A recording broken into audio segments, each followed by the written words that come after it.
खमंग कुरकुरीत शेवटपर्यंत नरम न पडणारी आज आपण 20 मिनिटांमध्ये तयार होणारी बिना भाजणीची चकली बघणार आहोत। व्हिडिओ छोट्या छोट्या टिप्स सहित पूर्णपणे मी तुमच्यासोबत शेअर केलेला आहे, त्यामुळे व्हिडिओ शेवटपर्यंत जरूर बघा। कुरकुरीत बिना भाजणीची चकली बनवण्यासाठी मी इथे 1 कप भरून भाजकं डाळवं घेतलेलं आहे किंवा डाळ्या घेतलेल्या आहे। आता एखाद्या मॉलमध्ये किंवा एखाद्या वाण्याच्या दुकानामध्ये तुम्हाला सहज उपलब्ध होतील। आता पूर्णपणे ज्या काही डाळ्या आहेत त्या मी नखाने तोडून बघितल्यानंतर अगदी इझिली अशा तुटत आहे। आता तुमच्या डाळ्यामध्ये काही मॉइश्चर असेल तर तुम्ही अगदी 1 ते 2 मिनिटं कढईमध्ये भाजून देखील घेऊ शकतात व कुरकुरीत करून त्यानंतर पूर्णपणे जे काही डाळवं आहे ते एका मिक्सरच्या पॉटमध्ये टाकल्यानंतर अगदी फाईन अशी मी पूर्णपणे पिठाप्रमाणे पेस्ट काढून घेतलेली आहे किंवा पीठ करून घेतलेलं आहे। कुठल्याही पद्धतीचा कण न राहता अगदी फाईन असं पूर्णपणे आपल्याला मिक्सरमध्ये फिरून घ्यायचं आहे। फिरल्यानंतर एका मोठ्या ताटामध्ये चाळणी घेतलेली आहे। जे काही आपण अगोदर भाजलेलं डाळवं मिक्सरमधून काढून घेतलेलं होतं 1 कप, ते पूर्णपणे यामध्ये टाकून घेतलं। स्वच्छ असं चांगलं चाळून घ्यायचं। आता बऱ्याचदा मिक्सरमध्ये काढल्यानंतर जे काही कण उरतात किंवा जी काही अर्धवट डाळ आहे ती पूर्णपणे डाळीवर वरती राहील बघा, या पद्धतीची चाळणीवर वरती राहील। त्यानंतर आपण ज्या कपाने डाळवं घेतलेलं आहे भाजलेलं त्याच कपाने 4 कप आपण स्वच्छ चाळून घेतलेलं होतं मी अगोदर, पण परत चाळून घेत आहे। तांदळाचं पीठ घेतलेलं आहे रोजच्या वापरातलं। आता घेताना माप आहे ते कुठल्याही वाटीने किंवा एखाद्या कपाने घ्यायचं आहे, जेणेकरून होणारा जो पदार्थ आहे तो कुठल्याही पद्धतीचा चुकणार नाही, अगदी परफेक्ट तयार होईल। तर एकाच कपाच्या मापाने मी 1 कप डाळ व त्याच कपाच्या मापाने 4 कप इतके मी तांदळाचं पीठ घेतलेलं आहे। छोटी चाळणी असल्यामुळे मी 2 बॅचेसमध्ये चाळून घेतलेलं आहे स्वच्छ असं। तर अगदी पूर्णपणे चाळून घेतल्यानंतर दोन्हीही पीठ जे आहे ते चांगल्यापैकी एकजीव करून घ्यायचे आहे, मिक्स करून घ्यायचे आहे। या पद्धतीने या पद्धतीची चकली तुम्ही बनवली तर भाजणीची चकली देखील करायला विसरून जाल, अगदी कुरकुरीत तयार होते। आता पूर्णपणे चांगल्यापैकी पीठ मिक्स झाल्यानंतर 1 चमचा धना पावडर, 1 चमचा जिरे पावडर, 1 छोटा चमचा ओवा घेतलेला आहे। चांगल्यापैकी दोन्ही हातावर क्रश करायचा, म्हणजे चकलीमध्ये अगदी चांगल्यापैकी स्वाद उतरेल। 1 मोठा चमचा लाल तिखट पावडर। आता मसाले असेल किंवा तिखट पावडर असेल काही तुम्ही तुमच्या आवडीप्रमाणे कमी अधिक करू शकतात। अर्धा चमचा हळदी पावडर टाकून घेतलेली आहे। मोठे 2 चमचे इथे मी पांढरे तीळ घेतलेले आहे। चवीपुरतं मीठ टाकून घेतलेलं आहे आणि अर्धा चमचा इथे मी हिंग पावडर टाकून घेतलेली आहे। आता हे पूर्णपणे तिखट जे मी टाकलेले आहे किंवा मी मसाले टाकून घेतलेले आहे चांगल्यापैकी सुक्या पिठामध्ये एकजीव करून घ्यायचे आहे। कपाने आपण पूर्णपणे साहित्य घेतलेले होते त्याच कपाच्या मापाने मी अर्धा कप इथे तेल घेतलेलं आहे। पाव कप घ्यायचं नाही किंवा जास्त देखील घ्यायचं नाही, अर्धा कपच इथे पूर्णपणे आपल्याला तेल घ्यायचं आहे। एका तडका पॅनमध्ये चांगल्यापैकी धूर उठेपर्यंत कडकडीत असं मी गरम करून घेतलेलं आहे। महत्त्वाची ही देखील टीप आहे, तुम्हाला अतिशय कुरकुरीत शेवटपर्यंत कुरकुरीत राहणारी मध्येच नरम न पडणारी चकली हवी असेल तर ही महत्त्वाची देखील स्टेप आहे, त्यामुळं नक्की फॉलो करायचे आहे। आता चांगल्यापैकी तेल कडकडीचं गरम करून घेतल्यानंतर अगदी गरम देखील आहे। अगोदर चमच्याच्या साहाय्याने मी मिक्स करून घेतलं, त्यानंतर चांगल्यापैकी एकजीव घेरून घ्यायचं। पूर्ण पिठाच्या कणा आणि कणाला आपल्याला चांगल्यापैकी हे जे कडकडीचं मोहन आपण घालून घेतलेलं आहे ते चांगल्यापैकी चोळून घ्यायचं आहे। दोन्ही तळव्याच्या हाताने चांगल्यापैकी अगदी संपूर्ण पिठाला चोळून घेतलेलं आहे मी या पद्धतीचं मोहन। आता पूर्णपणे पिठाचा इथे मी 1 मुठका बघून बघत आहे तर तो अगदी इझिली येत आहे बघा। तर याचाच अर्थ असा, जे काही आपण याच्यामध्ये तेलाचं कडकडीचं मोहन घातलेलं आहे ते अगदी परफेक्ट असं तयार झालेलं आहे। आता इथे आपण गरम पाणी करून घेणार आहोत।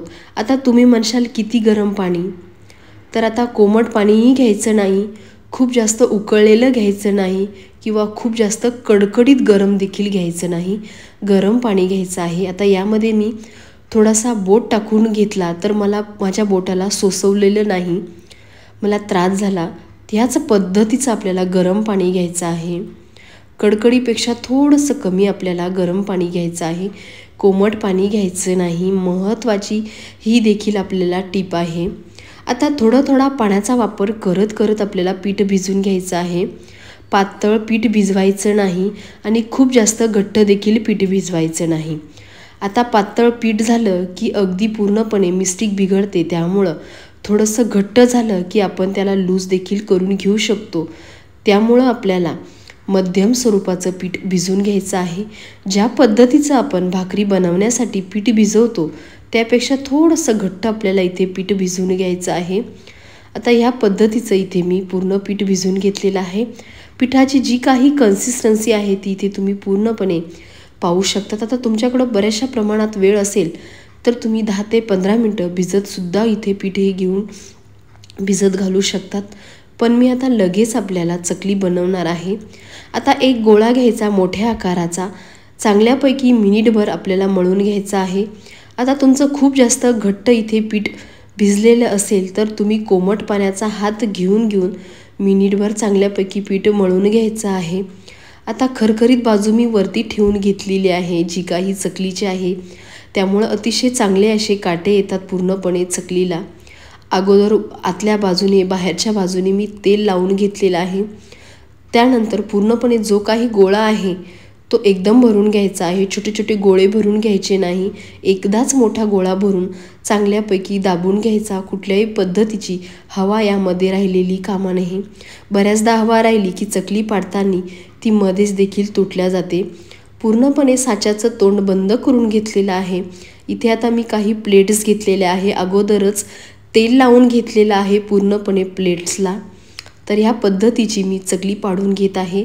अगोदरचा जो काही सुरुवातीचा एडा असतो तो गोल करून घ्यायचा, जेणेकरून कुठल्याही पद्धतीची चकलीची जी तार आहे ती कुठल्याही पद्धतीची मध्येच तुटलेली देखील नाही. अगोदरचा गोल करून घेतला की मी दिसायला देखील वेडा छान दिसतो व चकलीला आकार देखील अगदी सुबक येतो. आता सुरुवातीचा जो काही वेडा होता तो मी कुठल्याही पद्धतीचा पहिल्या चकलीला गोल देखील करून घेतलेला नाही. वरती मी इथे पूर्णपणे साचा धरलेला आहे तरी देखील चकलीची जी काही तार आहे ती देखील तुटलेली नाही, तुम्ही पाहू शकतात. आता मध्येच तुमची चकलीची तार तुटत असेल तर तुमची चकलीचं जे काही पीठ आहे ते घट्ट झालेलं आहे असं समजून घ्यायचं आहे. चांगल्यापैकी मळून घेतलं की मध्येच कुठल्याही पद्धतीची चकलीची तार तुमची तुटणार नाही. ह्या छोट्या छोट्या टिप्स तुम्ही फॉलो केल्या तर नक्कीच तुमची अगदी खमंग कुरकुरीत 1 ते 1.5 महिना ही चकली नरम देखील पडत नाही, अगदी खुसखुशीत कुरकुरीत देखील तयार होते. इथे आता आपण अगोदर 3 ते 4 चकल्या करून घेणार आहोत, एकदम देखील करून घ्यायच्या नाही. सुरुवातीला 5 ते 6 अशा चकल्या करून घ्यायच्या, त्यानंतर आपण पूर्णपणे तळून घेणार आहोत. अशा थोड्या थोड्या चकल्या करून पूर्णपणे तळून घ्यायच्या आहे. आता इथे कलर किती सुंदर आलेला आहे आणि काटे देखील अगदी सुरेख आलेले आहे. मी हातावर घेऊन दाखवली तरी देखील अगदी इझिली ही चकली हातावर येत आहे. याचाच अर्थ पूर्णपणे जे काही प्रमाण करून आपण चकली बनवलेली आहे ती अगदी परफेक्ट अशी पूर्णपणे तयार झालेली आहे. आता काही इथे ताट असेल तुमच्या इथे तर तुम्ही ताटावर चकली पाडून घेतली तरी चालेल, काहीच हरकत नाही. अगदी वेळा मस्त येत आहे, तुम्ही पाहू शकतात. मध्येच कुठल्याही पद्धतीची तार देखील तुटल्या जात नाही आहे. आता घेतलेलं प्रमाण जे आहे ते अगदी परफेक्ट घेतलेलं आहे. घरामध्ये कुठलीही वाटी किंवा एखादा कप तुम्ही फिक्स करून त्याचप्रमाणे किंवा त्याच कपाने सर्व जिन्नस जे आहे ते मोजून घ्यायचे आहे. आता पूर्णपणे जे काही आपण साहित्य घेतलेलं आहे त्याचं पूर्णपणे मी साहित्य डिस्क्रिप्शन बॉक्समध्ये देत आहे, तुम्ही चेकआउट देखील करू शकता. तर ह्या दिवाळीला कुठल्याही पद्धतीची भाजणी न करता अवघ्या 15 ते 20 मिनिटांमध्ये तयार होणारी ही चकली आहे. तर जरूर करून बघा, अगदी भाजणीच्या चकलीला सुद्धा लाजवेल अशी ही पूर्णपणे इन्स्टंट तांदळाच्या पिठाची चकली आहे. आता आपण या चकल्यांना तळणार आहोत. मध्यम तेल आपल्याला गरम करून घ्यायचं आहे, एकदम कडकडीचं देखील गरम करून घ्यायचं नाही. नाहीतर मग मध्येच चकली तेलामध्ये विरघळल्या जाते. त्यामुळं ही देखील महत्त्वाची टीप आहे. मध्यम तेल गरम केल्यानंतर एका वेळेस जेवढ्या कढईमध्ये चकल्या बसतील तेवढ्याच टाकून घ्यायच्या आहे. आता मी एका वेळेस कढईमध्ये 4 चकल्या टाकून घेणार आहे. अगदी इझिली माझ्या हातावर येत आहे. तुम्हाला आता तेलामध्ये सोडायला भीती वाटत असेल तर तुम्ही एखाद्या झाऱ्यावर किंवा उचटण्याच्या साह्याने देखील ही पूर्णपणे चकली टाकून खमंग होईपर्यंत तळून घ्यायची आहे. आता चकली टाकल्यानंतर 1 मिनिट चकलीला झाऱ्या लावायचा नाही. आता थोड्याशा वेळानंतर म्हणजेच 1 मिनिटानंतर झाऱ्याला चांगल्यापैकी कडक चकली पूर्णपणे जाणू लागली की त्यानंतर बाजू पलटी करायची आहे. ही देखील महत्त्वाची टीप आहे. आपण आता लगेच चकलीला हात लावला की पूर्णपणे चकली जी काही आहे ती तेलामध्ये गेल्यानंतर नरम असते, त्यामुळं ती मोडल्या देखील जाते. 1 मिनिटानंतरच आपल्याला चकलीची बाजू पलटी करून घ्यायची आहे. आता बुडबुडे बघा भरपूर आहे. चकली टाकल्यानंतर खूप सारे बुडबुडे येतात आणि जशी जशी आपली चकली तळत जाते तशी तशी जे काही बुडबुडे आहेत किंवा जे काही बबल्स आहेत ते सुद्धा कमी होतात. आता आपल्याला मोठ्या गॅसवर अजिबात चकली तळून घ्यायची नाही. वरचेवर तळल्या जाते व आतमधून चकली कच्ची राहते बघा. मध्यम गॅसवर चकली तळली की कुरकुरीत राहते. अधूनमधून आपल्याला पूर्णपणे चकलीची जी बाजू आहे अलटपलट करत राहायची आहे.